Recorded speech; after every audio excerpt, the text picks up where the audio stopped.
Where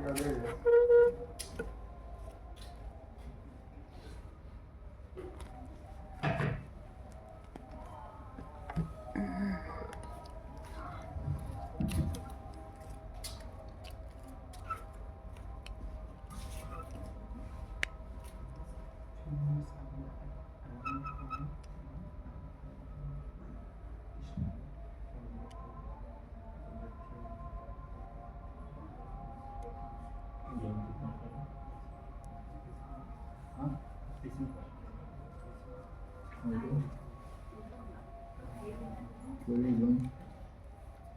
Where are you going, Prophet? Where?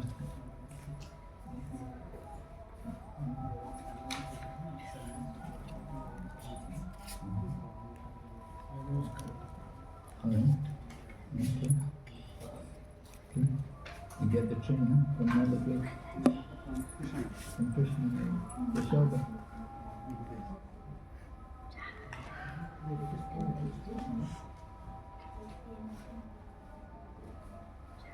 Hare Krishna devotees, just 1 minute. So final presentation will start on 19th February. They'll be lasting for 3 days. So there are like 8 time slots here. So you can just select your time slot. When? 19th February to 21st February. And the minimum slokas are 4 that you have to speak on. The maximum is 8. Maximum 8. Maximum 8. The minimum is 4. The minimum slides are 10. The maximum is 30. Prabhu again, please. Once again. What is it? Once again, please. Once again. So the minimum slokas are 4 slokas. The maximum you can give the classes of 8. The minimum slides are 10 slides. The maximum is 30. It's mentioned in the 30. The maximum we can give. Okay, 53. How long? Okay. Duration 45 minutes. 45 minutes. For 45 minutes. The class will be for 45 minutes. You have to speak minimum for 40 minutes. And last 5 minutes will be for question. Alex. So the sheet is with me. Whenever you want, you can just come out.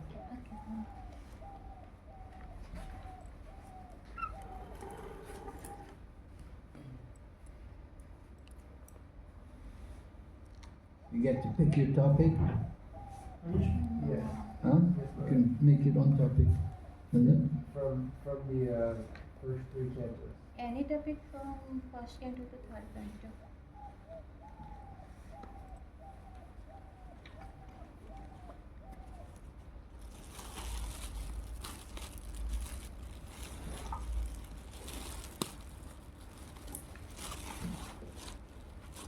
Okay, so we're hearing about Lord Brahma.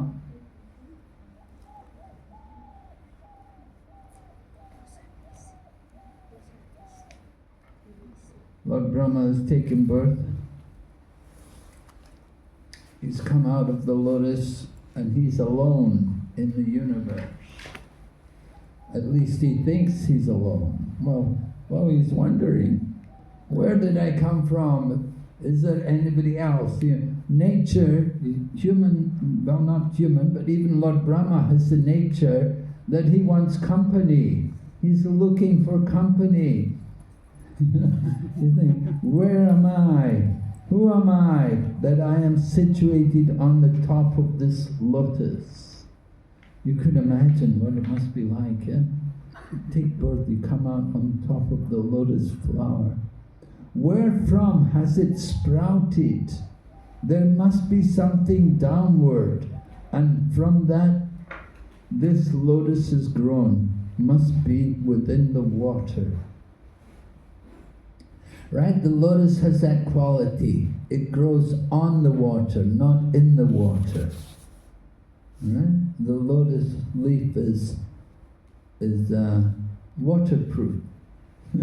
It doesn't get saturated with water. You can take your prasadam on the lotus leaf, like the banana leaf. Banana leaves are probably more healthy. Banana leaves have the special chemical. If you eat from the banana leaf every day, it's very healthy.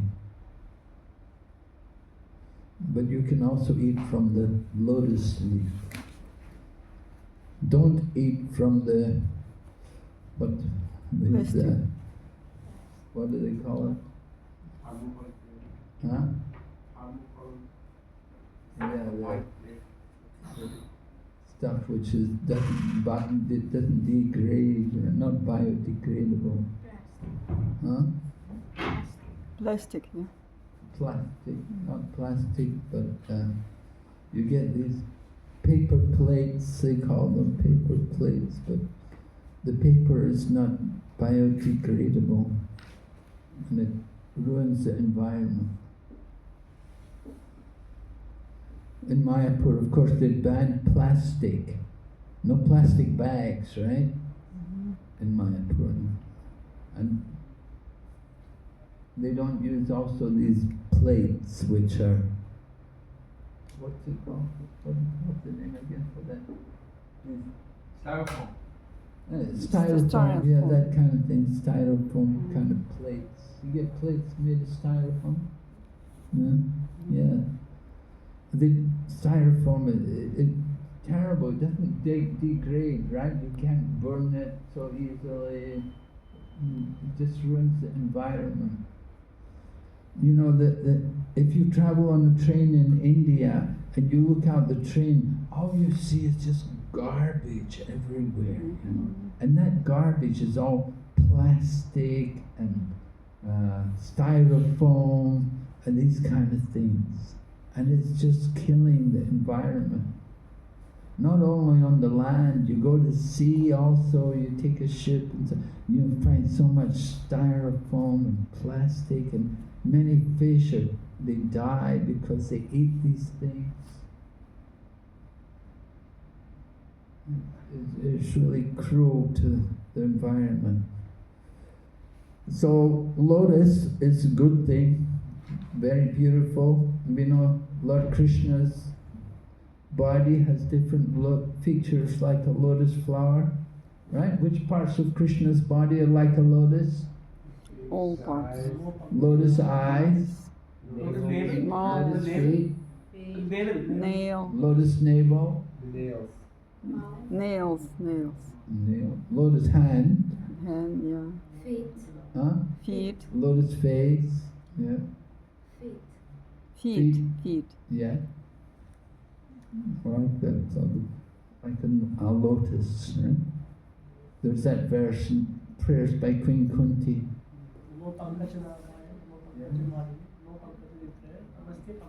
Yes, very nice. Glance is as cool as a lotus flower, decorated with lotus flowers. And his feet are marked with lotus flowers.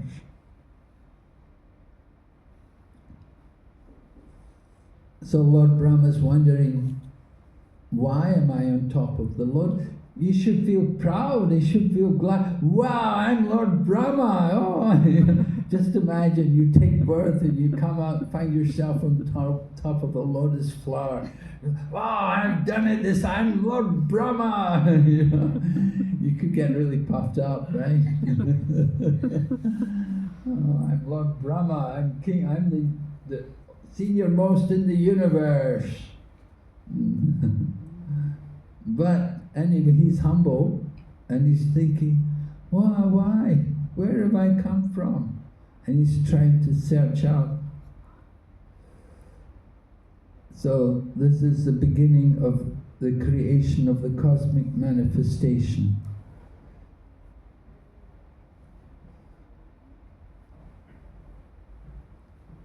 People try to understand the creation, they're always trying to find out the cause of the creation, you know, they talk about, they study anthropology and all of these different things, the history of the universe. But we cannot understand these things just simply by our own mental gymnastics.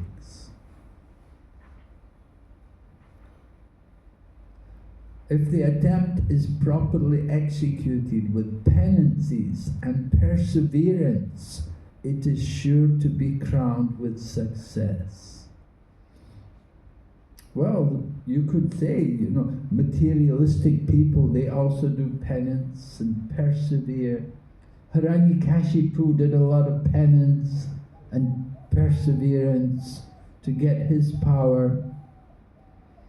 So he got some power, he got some success, but that success, material, it's temporary. You get some success, it doesn't last forever. So just doing penances and perseverance will give some limited success. So Lord Brahma is trying to find out his source, so he enters into the stem of the lotus. And he went down the stem of the lotus, going nearer to the navel of Vishnu, but he could not trace out the root.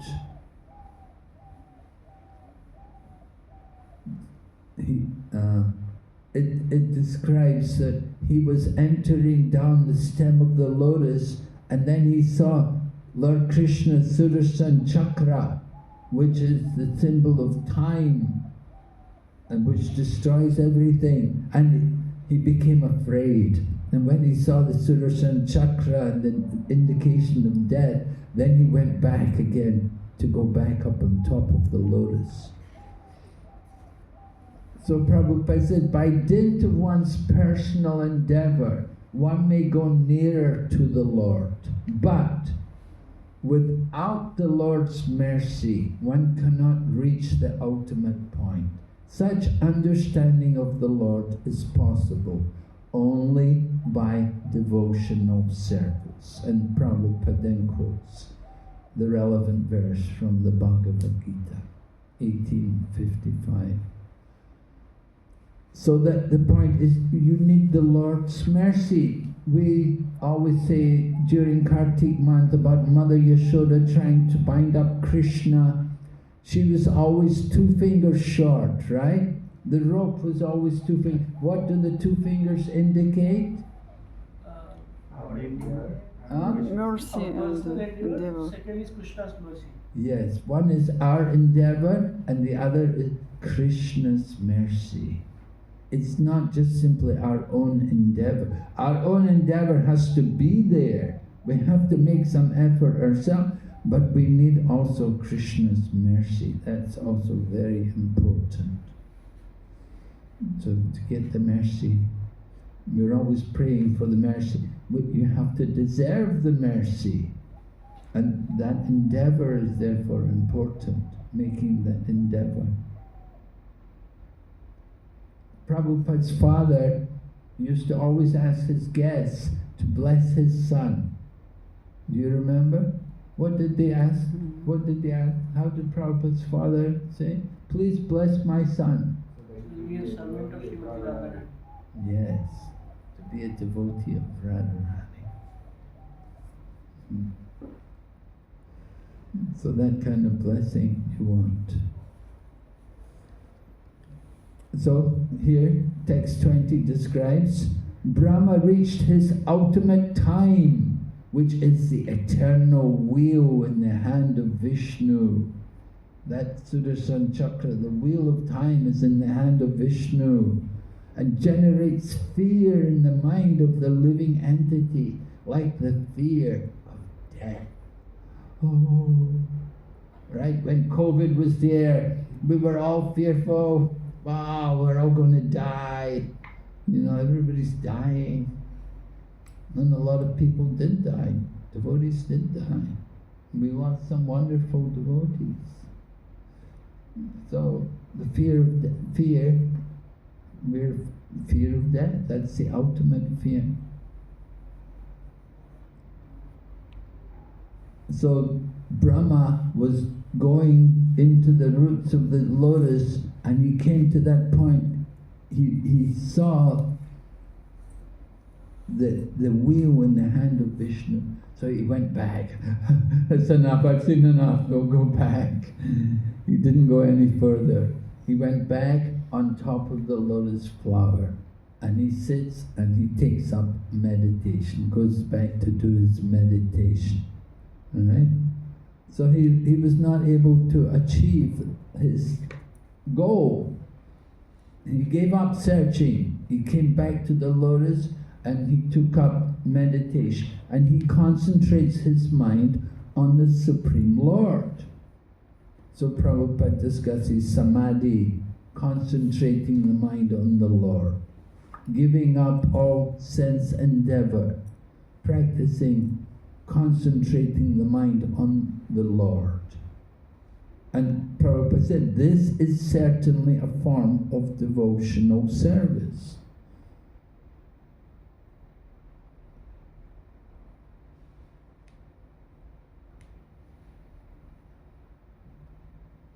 And then, at the end of Brahma's 100 years, when his meditation was complete, he developed the required knowledge. And as a result, he could see in his heart the Supreme within himself, whom he could not see before with the greatest endeavor. So, 100 years, Brahma's time.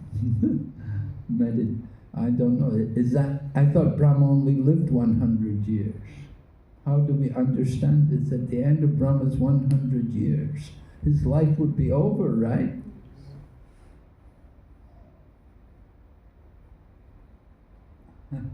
Maybe it's not Brahma's time of 100 years. Maybe it's our time of 100, but 100 years in our time is not very much for Lord Brahma. The age of Brahma is calculated in terms of divya years, distinct from the solar years of human beings. Divya years, and then Prabhupada quotes Bhagavad Gita. So, is it 100 years of Brahma's time? I don't know. I've heard 1,000 and I've heard 100 before. That was meditation. You heard 1,000? 1,000 celestial. You mean you heard 1,000? 1,000 years, Brahma's life? 1,000 celestial years I've heard. Brahma's.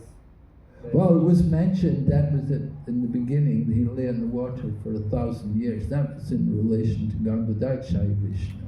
I would just say at the end of Brahma's 100 years. When he heard the thing tapa, he did tapasya for 1,000 celestial years. That's mentioned. When he heard tapa, then he did austerity for how long? 1,000 celestial years. 1,000 celestial years? And then? So how does he live 100 years? Generally, we say the lifetime of Brahma is 100 years. Divya Yuga, Divya years.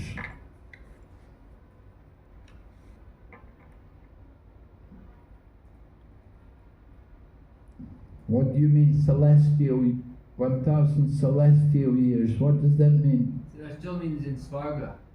Svarga, heavenly. Generally. Demigods. So the demigods, that's different. For the duration of time for the demigods is different from the time of Brahma. Yeah. Huh? Yeah? You agree? You're shaking. I don't know if that's yes or no. Yeah. On the moon, one year is maybe 30 years. 6 months. Right? 6 months? Or I said one. That's on the sun. One day is 6 months for that. Their year is 1 day. Yeah, 6 months is 1 day, and 1 night is another 6 months. Yeah.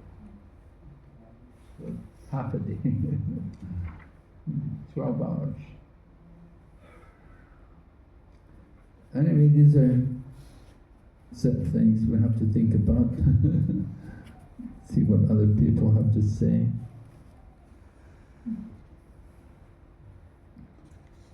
So Brahma did meditation for 100 years. He developed the required knowledge, and as a result, he could see in his heart the Supreme within himself, whom he could not see before with the greatest endeavor.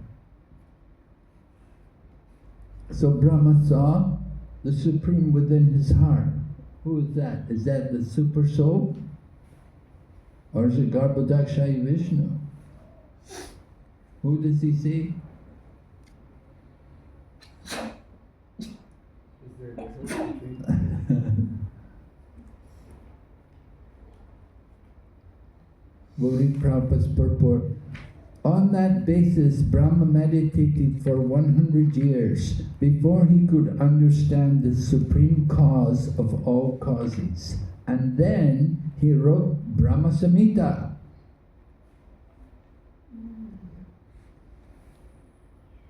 So, I think the word in the verse, Maharaj, it says Purusha Ayusha, which means by the duration of his age. So I think that's, what I'm assuming is that means he meditated as long as his age, by the duration of his age. He meditated as long as he lives and then begins to live. That's what there's no, the word 100 is not in the text. yes, not in the So I'm text. assuming that word Purusha Ayusha, by the duration of his age, is referring to his age being that he lives 100 years, so he meditated the duration of his age So he meditated for his whole life.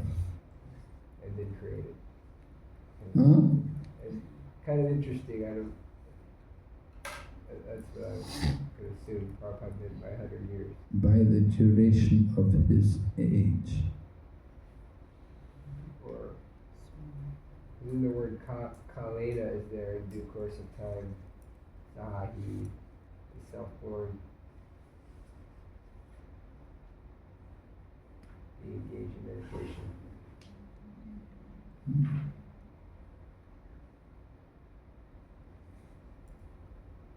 Yeah. Yeah. These are all questions which... Oh, I'll look in Banu's... I'll see what Banu Swami has to say. I've got his commentary here. Maybe I could check it out and see what... just a minute. See if I can find his commentary.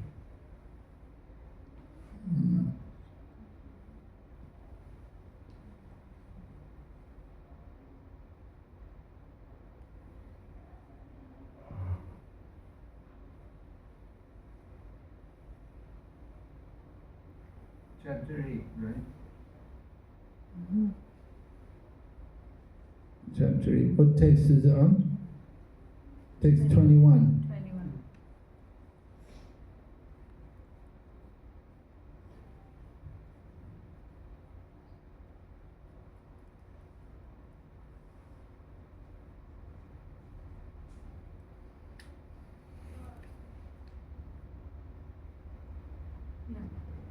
Giving up his search, Brahma, unfulfilled in his desire, then returned to the lotus. Gradually, controlling his breath and mind, he remained seated in complete concentration by meditation on the Lord. So this is text 21. There's no mention about 100. Just said gradually controlling Actually, his... this is text 22, Maharaj, when we're talking Oh, about... it's 22, is it? Yeah. Okay. By practice of meditation on the Lord for 100 human years. Okay. For 100 human years, he attained realization of the Lord. He saw the Lord, who manifested himself in his heart, who could not be seen previously.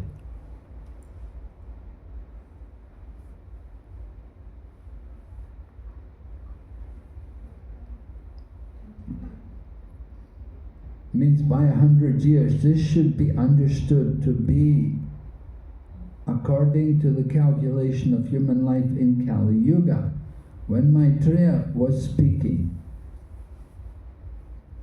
by a mature state, reached through meditation on the Lord, he saw the Lord. Since later Brahma says, Janis Mona, anyway, quotes 394, whom your devotee mediate. He saw the Lord who manifested himself in his heart, whom he could not see when he searched previously for the foundation of this lotus abode.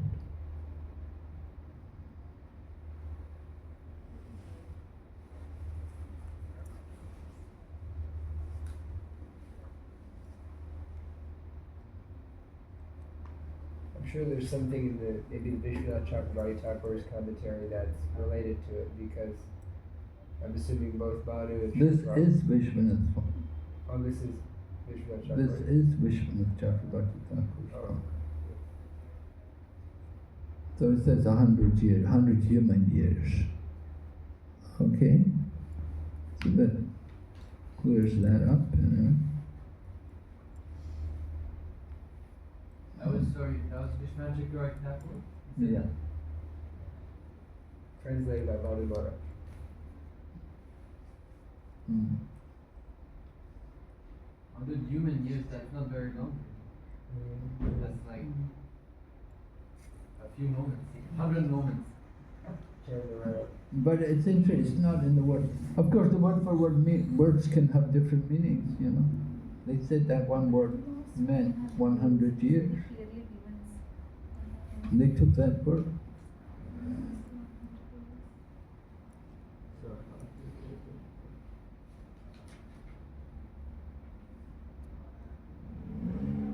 All right. So I knew Brahma is he meditated for 100 years, and he understood the supreme cause of all causes, and then he wrote the Brahma Samhita. Lord Chaitanya discovered the Brahma Samhita in Adikeshava temple in South India, in Kerala. The temple there. Yeah, you from there? Yeah. You from I'm Kerala? from Kerala, yeah. You're a Malayali. Malayali, Yeah, Malayali people, they're very fond of Srimad Bhagavatam, right? yes, yes. Srimad Bhagavatam is very popular there. So Lord Chaitanya found Brahma Samhita there in that temple. It's an ancient temple, still there. So Prabhupada said one has to wait for the mercy of the Lord before one can either render service unto Him or know Him as He is. So you have to wait for the Lord's mercy. We may endeavor, and I'm not getting any mercy. It's up to Krishna when He gives the mercy. If He gives the mercy at all, it's up to Him. We have to be patient. That's also required. So Lord Brahma could see that on the water there was a gigantic lotus-like white bedspread. Now, is this what he's meditating on, or is this what he sees in his heart?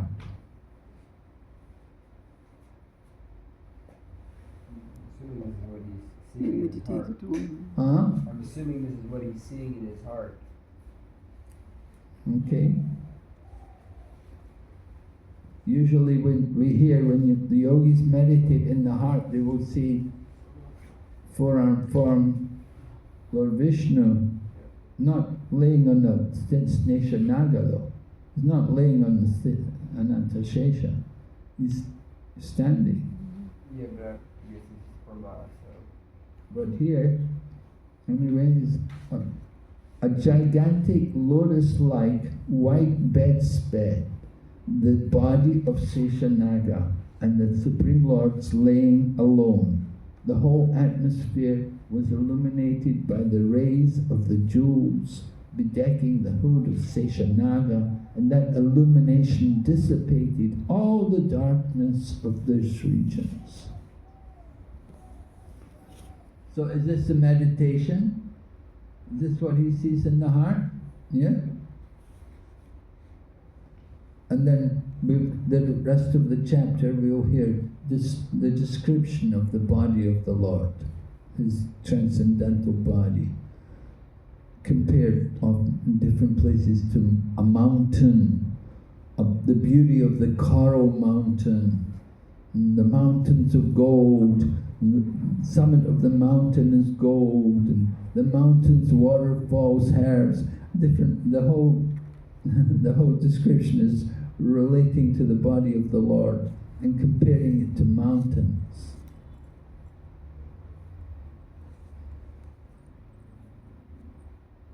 So Prabhupada explains about the beauty of nature, how we're attracted by nature. But Prabhupada points out, he said, one who is attracted by Param, the Supreme, is no longer attracted by anything inferior. I remember one morning you wanted to hear about Prabhupada. I'll tell you one lila about Prabhupada.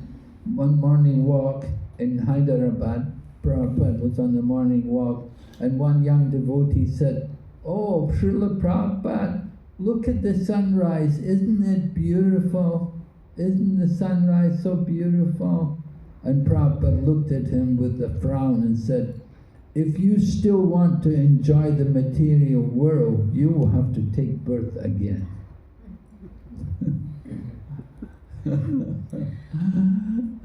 So you have to be careful what you said around Prabhupada. You know.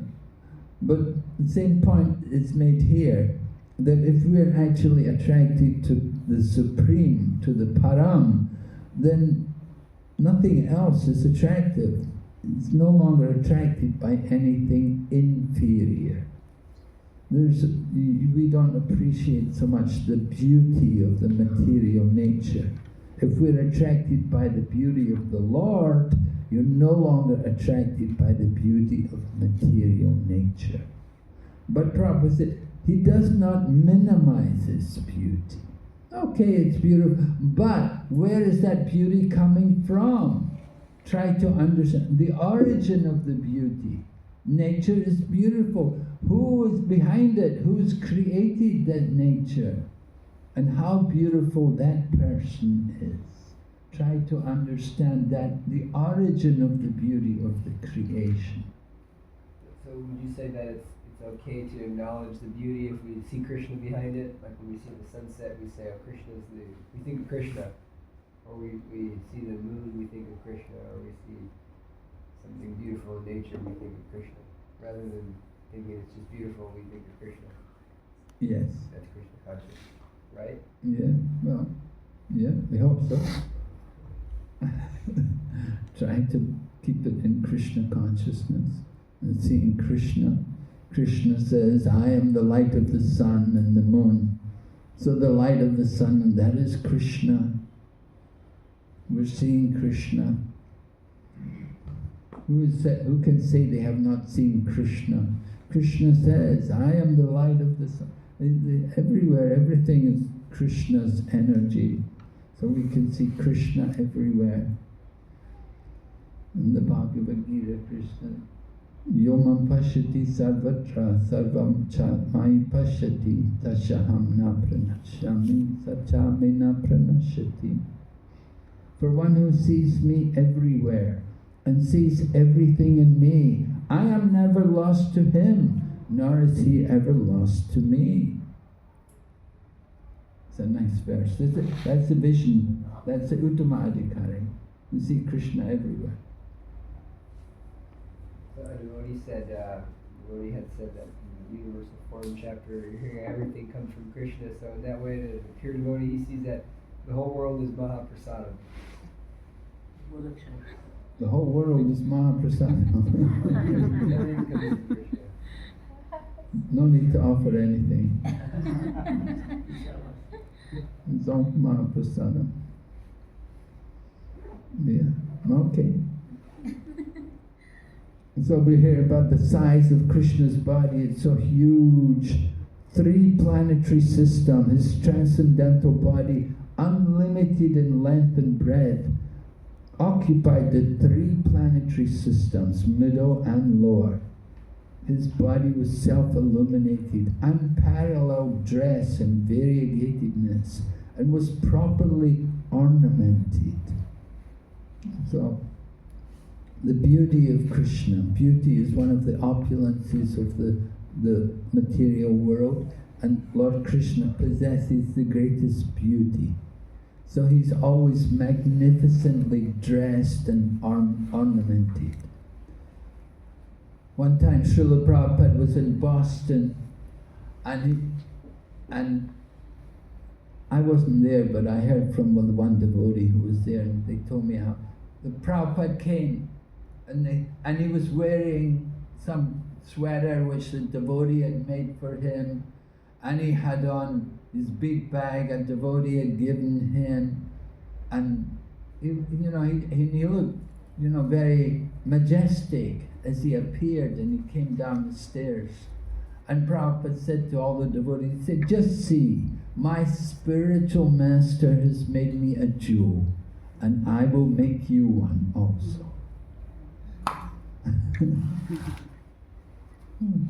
Prabhupada said it like that. So then Lord Krishna is encouraging the devotee. He shows his lotus feet. He raises his lotus feet, encouraging them. It's an award for those who worship him in pure devotion. Seeing the lotus feet of the Lord, very special.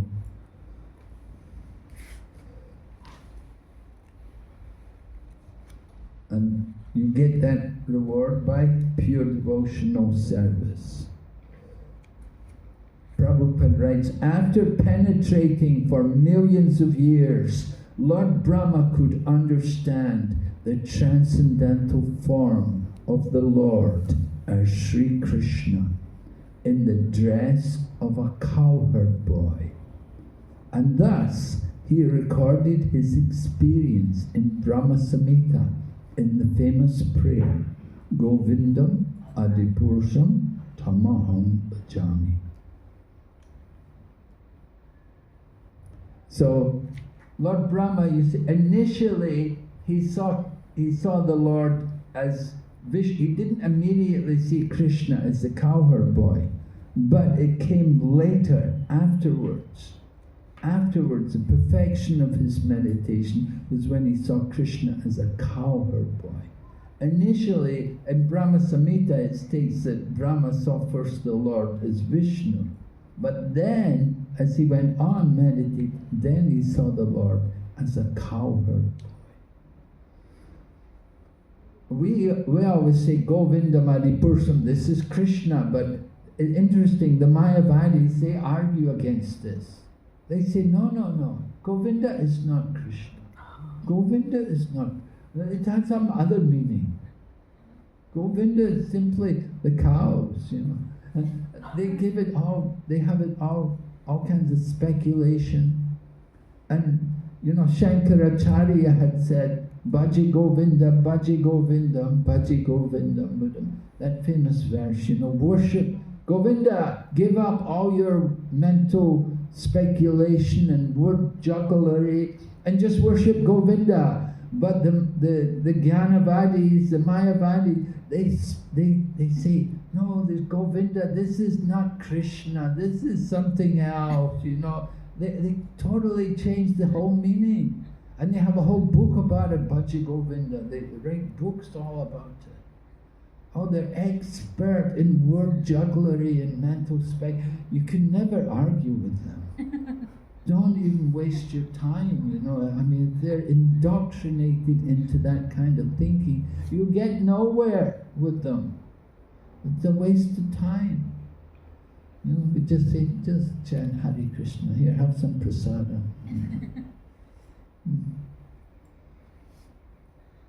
But anyway, for us, Govinda is Krishna. We like. And Prabhupada is stating here, Lord Brahma did see Krishna as a cowherd boy. But that was after millions of years. A lot of tapasya, a lot of meditation, finally he saw. And the Lord showed his lotus feet, encouraging the devotees. He acknowledges the service of the devotees, vanquished their distress by his beautiful smile, and everything about the Lord is pleasing. His beautiful features, very pleasing. Prabhupada writes, the devotees are ever satisfied by the smiling face of the Lord, and they become enlivened. Did Radha Madhava smile at you this morning when you went for darshan? Yeah. Were they smiling at you? Yeah. Oh, really? Huh? You're so fortunate. Huh? Oh, you're so lucky souls. So, were you enlivened when they smiled? Yeah. Yes. Yes. And seeing the devotees enlivened, the Lord is further satisfied. So there is continuous competition between the Lord and his devotees by the reciprocation of service and acknowledgement. Right? If you didn't acknowledge your then Krishna's not appreciating. If he smiles at you, you should feel encouraged, you should reciprocate, you should want to do more, be enlivened to serve more. And then when Krishna sees we are enlivened, then Krishna wants to also serve more. Transcendental competition. Even in the spiritual world, there is transcendental competition between one gopi and another. One gopi thinks, oh, this gopi served Krishna so nicely, let me also serve Krishna. Like that. The devotee was distributing books, and they distributed a lot of books. They came back to the temple and said, oh, you distributed so many books. Oh, please bless me that I can also distribute so many books. So get the blessings from the devotees. So Maitreya continues describing the Lord, his decoration, his dress, the yellow cloth, saffron dust of the Kadamba flower. Kadamba flower. Have you seen? I haven't seen too many of those. Kadamba flower with saffron dust. His chest was decorated with Srivatsa and a necklace of unlimited value. Maybe it was Kastuba. Anyway, different descriptions of the beauty of the Lord. Yellow cloth. In China, in the ancient days of China, the ancient ruler was the only one allowed to wear yellow. Yellow was the dress of the emperor.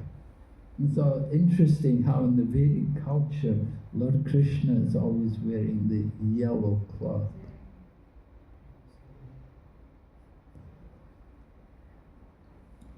And then we're given the example about the sandalwood tree. Sandalwood tree. Prabhupada said if you just have one sandalwood tree in the forest, the whole forest becomes fragrant. The aroma of the one tree in the forest makes the whole forest smell very beautiful. He said about that, he said, there's just one devotee and the whole place becomes auspicious. Just by having one devotee. One devotee is like the sandalwood tree.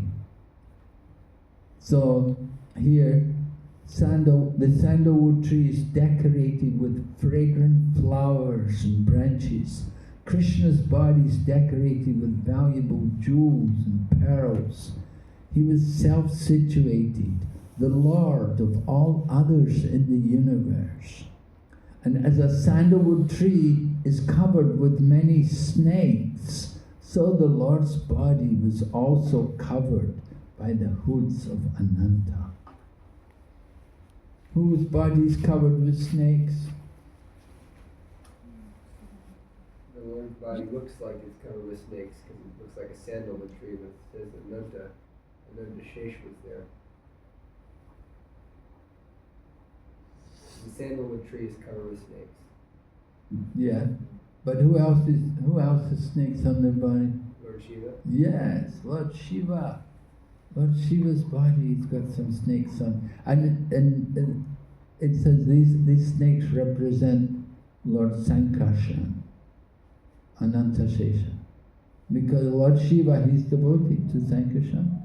Actually, Lord Shiva and Sankarshan, their relationship is very close. So Sankarshan is Lord Shiva meditates on Sankarshan. Those snakes on the body of Lord Shiva represent Sankarshan. So here the sandalwood tree is covered with snake. In the same way, Krishna or the Lord's body is covered by the hoods of Ananta, like an umbrella over the Lord's head. The hoods of Ananta are like an umbrella.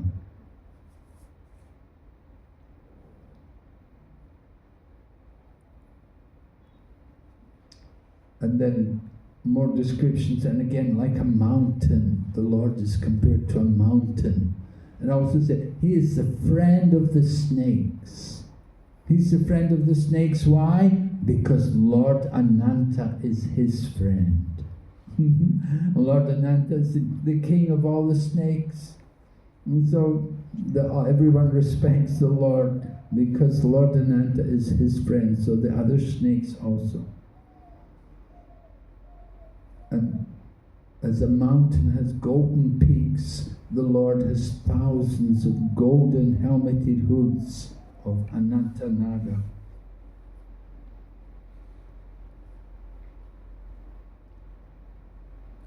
As a mountain is sometimes merged in the ocean water, the Lord is sometimes submerged in the water of devastation.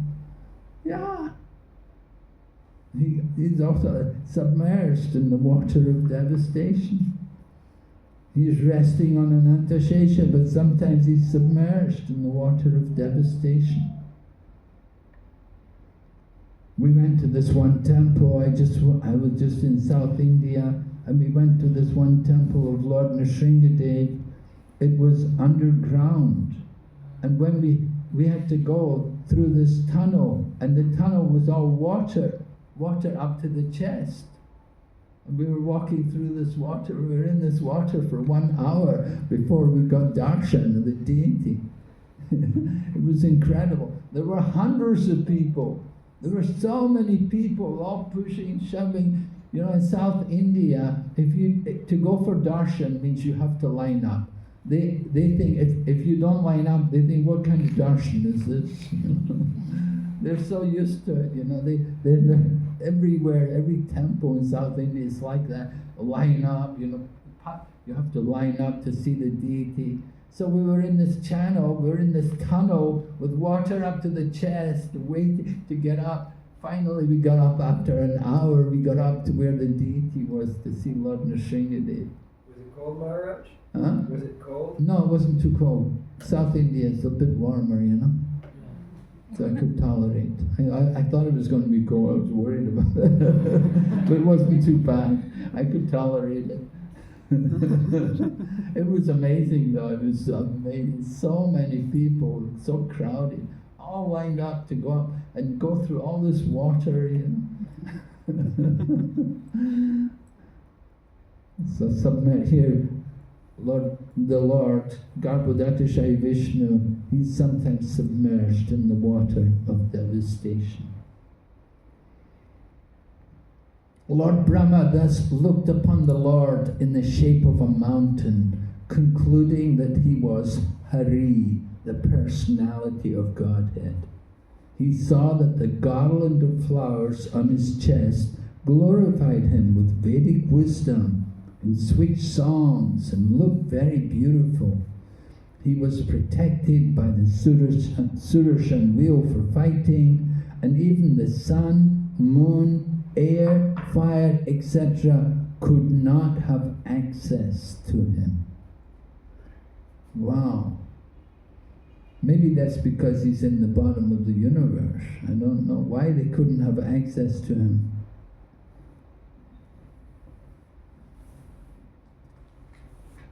We saw, anyway, Lord Brahma certainly had a good vision of the Lord.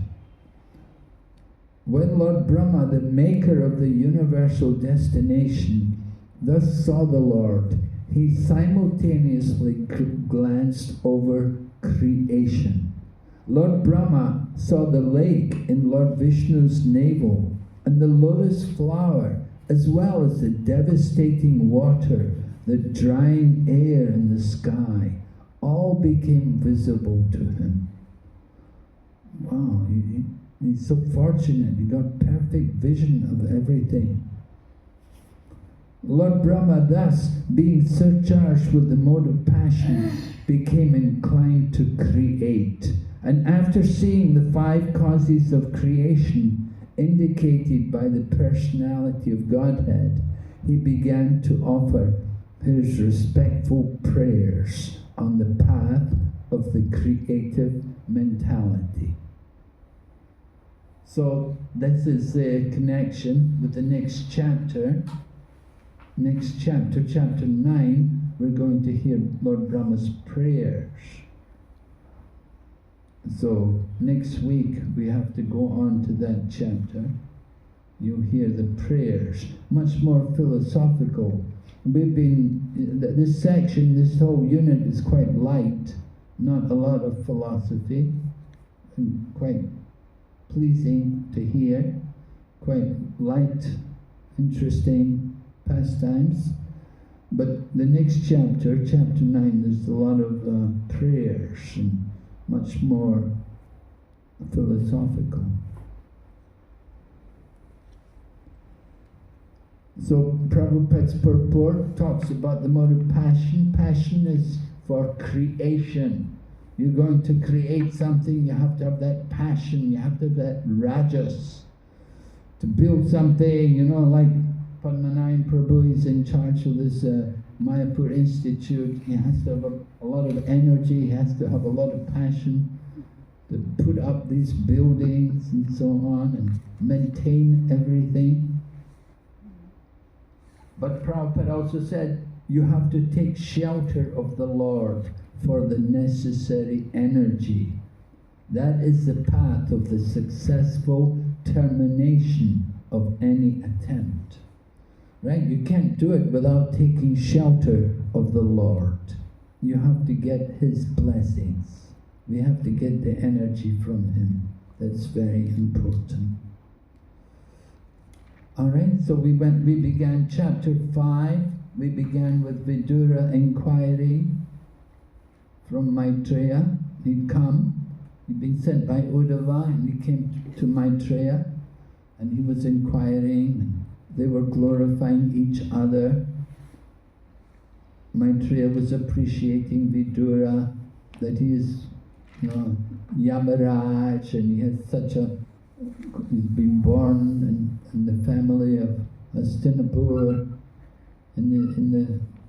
although he's a son of a Sudra woman, but he's actually very saintly personality and he has very good qualities. And so they were appreciating each other, and then Vidura inquires, and he wants to know about the Purusha avatars. And so Maitreya describes something about the creation of the Mahatattva and the elements. So that was more creation at the beginning of the day of Brahma. That creation which was described in chapter 5. That was more the beginning of the life of Brahma, because the creation of the elements and everything was described. Then we had the prayers by the demigods, because the demigods, in trying to do the work of creation, they ran into difficulties. They were not able to combine together. They were not able to function properly. And so they came to the Lord offering their prayers and asking Him to help. And He helped by, the next chapter, creation of the universal form, chapter 6. the creation of the universal form. And we heard how different demigods came from different parts of the body of the universal form. Like Agni, the god of fire, came from the mouth, and he gives the power of speech. And the sun is the eyes of the universal form. So with the sun we are able to see. And Ashwini Kumars are the nostrils, and by their presence we are able to smell things. So many examples were given, different demigods. They all came from the universal form, from different parts of the universal form. And they're performing, they facilitate different functions in this material world. So then after that, then Vidura had more questions. Chapter 7, at the end of chapter 6, Maitreya talks about the inconceivable potency of the Lord. How Brahma had meditated for a long time, and he understood the Lord was inconceivable, that everything about him was inconceivable. He's so unlimitedly powerful. So then chapter 7 began with Vidura's questions again, that is the Lord affected by the material modes of nature? Do they affect him because he's performing activities? So is he subject to any reactions? And he wants to know also about the living entities, that the living entities, they're suffering. Why is it they're suffering when the Lord is in their heart? And so these kind of questions were brought up by Vidura, and Maitreya answers them very nicely. And then Vidura has more questions, and he comes back to, again, the preliminary purpose, which he was talking about, the creation. And that was this chapter which we were doing today, chapter 8, and we heard how Lord Brahma appears. Right? The Lord Brahma begins to appear from the lotus flower. And so Lord Brahma has to do the work of creation, and it's bewildering for him. He was trying to understand his origin, he could not, but then he meditated for 100 years, and then after 100 years he was able to see the Lord in his heart. And we heard the description of the Lord in his heart. That description, Garbhodakashai Vishnu, Lord laying on the bed, on Anantashesha. And so Brahma has to then think about creation, his work. He has a task, he's been given a duty, that he's inspired by the Lord, that because he's the controller of Rajagun, so his nature is to create. So Lord Brahma thinks about how to do the creation. And before doing anything, you have to pray. You have to get the mercy. And just like Sukadeva Goswami was asked to describe creation way back in second canto, Sukadeva Goswami was asked to describe the creation, and before he began describing creation, he first of all offered prayers. Beautiful prayers were recited. Prabhupada also made a recording of those prayers. He chanted those prayers. So in this way, we've been reading the Bhagavatam, we're coming up to the Brahma's prayers. That's next week. We're going to go on and we'll study the next unit, chapter 9, 10, 11, 12. We'll hear about the creation of Lord Brahma after offering prayers. Okay? Any other questions?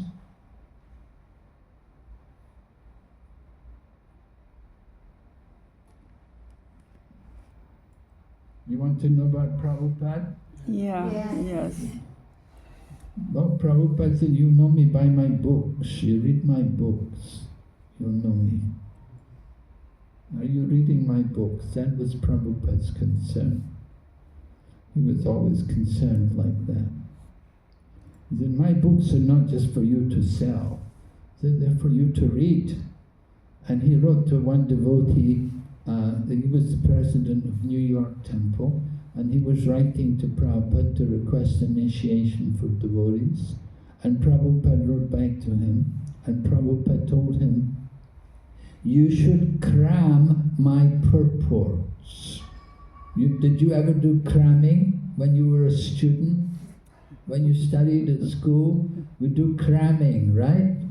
You know, cramming, you have an exam tomorrow, oh, I have an exam tomorrow, I haven't worked all year, and I have an exam tomorrow, I have to cram tonight, right? You stay up all night. Just like you're going to stay up all weekend, right, for the Sunday exam, to do the examination or something. You would stay up cramming Prabhupada's purports. So Prabhupada said, cram my purports. Yeah, and that is very nice. Study Prabhupada's books, cram my books. So Prabhupada liked us to read the book. He wanted us to carry the Bhagavad Gita with us everywhere. He said we should always have a Bhagavad Gita with us. That was important. Different things. You have to. Prabhupada was always checking the cleanliness, especially in Mayapur. When he came to Mayapur, he would go all over the campus, he'd go around everything, check everything. And he came when he was going around one time, we had this outhouse, you know. We never used to have so much accommodation, so we used to live here and there. And at some point, we were also living along the wall. Now they have shops there along the wall, but we used to live in those rooms along the wall. And the toilets were, you know, like there was some kind of building, a circular thing somewhere, you know, a bunch of toilets there. And we'd go there and use the toilet.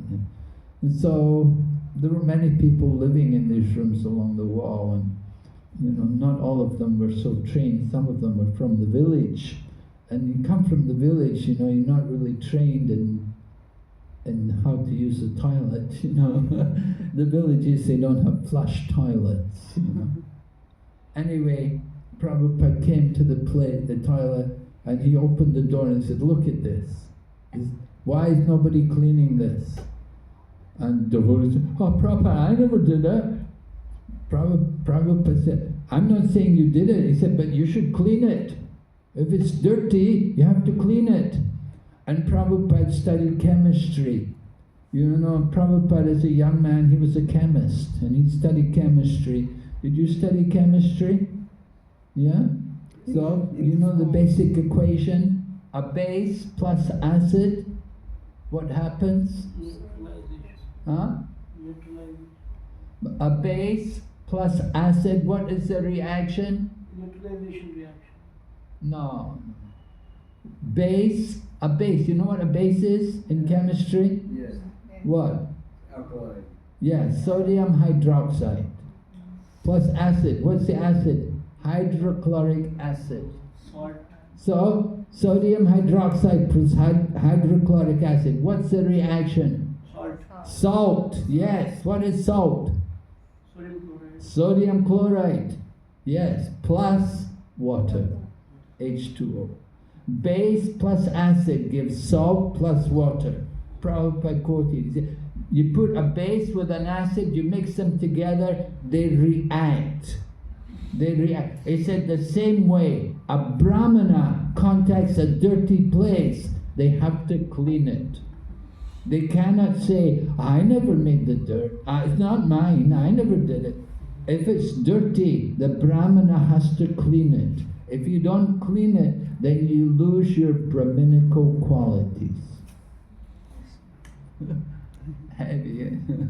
Prabhupada preaching like that, training us. He wanted everything very clean.